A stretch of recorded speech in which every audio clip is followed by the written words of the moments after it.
Have you ever thought about that saying, let's talk turkey? I mean, why turkey? Because personally, I'm here to talk about ham, and more importantly, country ham. You see, I feel that country ham is very overlooked, especially in our own state. It's kind of like that awkward tomboy that's grown up, she's cleaned herself off, put up her hair, done her makeup, and turned into the prettiest girl at school. But nobody asks her to the prom because they don't remember her. Or if they do, it's because they remember her in the way she looked in her past. In my personal experience with country hams, I find that people fit into 3 different categories.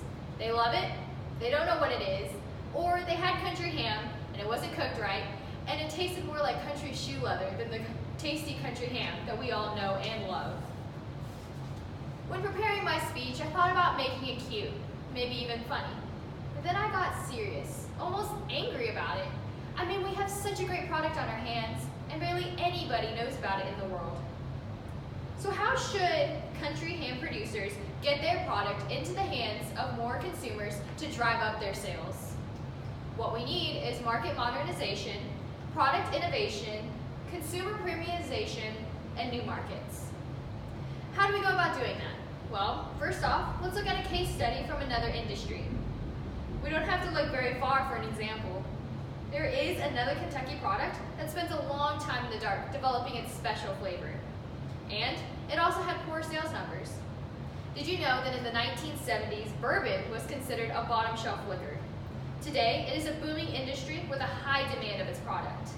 In the past 20 years alone, bourbon production is up over 315%.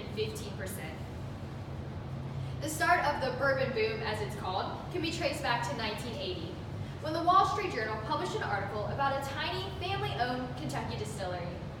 The distillery produced quality product, but they made 2 things different about their brand to stand out and be unique. First, they produced a product with a taste that was more mellow than the original Kentucky bourbon. This helped introduce the product to a wide variety of people who may not have been ready for the strong taste of Kentucky bourbon. Secondly, they presented their product in a very attractive packaging. They used shapely bottles, dipped in red wax to seal them. This packaging set their product apart from others and pushed its image as being a premium product, not just something to be put on the bottom shelf. So how do we start a marketing push? Well, first off is market modernization. Right now, a craft product is a hot marketing tool. The consumer is looking for and will pay good money for a craft product, a product that is unique, comes from smaller facilities, and has a history. What better product than our own country ham? Many of our hams come from family-based producers, and what a rich history that our country ham has.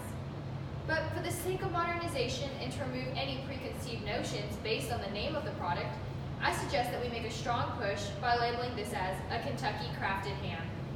Sure, country hams can come from other states, just like bourbon can be made in other states as well. But just as the consumer associates the best bourbon as being from Kentucky, we want them to associate the best country hams as being from Kentucky as well. We are positively associated with having the best thoroughbreds, the best fried chicken, the best bourbon, and of course, the best basketball. So why not add to the already positive legacy by pushing Kentucky crafted ham as being the best? The second point I'm going to make is product innovation. Just as Maker's Mart successfully launched a smoother tasting bourbon that quickly appealed to its consumers, I suggest that we package and sell our hams under different strengths of flavor. Hams can be pre-soaked and cooked to remove some of the saltiness and strong flavor. The country ham can then be labeled mild, medium, or full flavored. We could always use more creative labeling, however, I don't think labeling it country ham for wimps versus country hams for champions is really going to sell that great. And thirdly is product premiumization.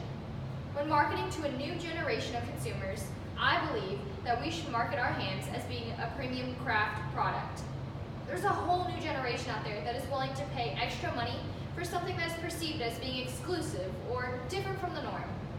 This is where attractive packaging will really make a difference. Finally, we need to find new markets. It wouldn't hurt to hook our wagon onto the bourbon industry success. We could have more potential than 2 quality, loved Kentucky products paired together.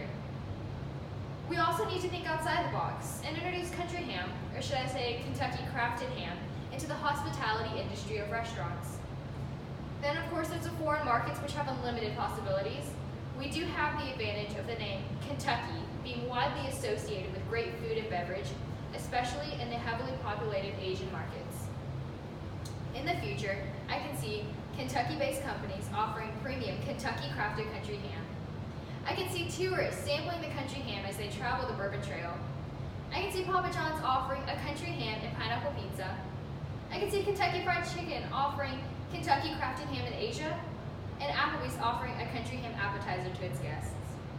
The potential for growth is great, and we have every reason to live up to our slogan of Kentucky Proud.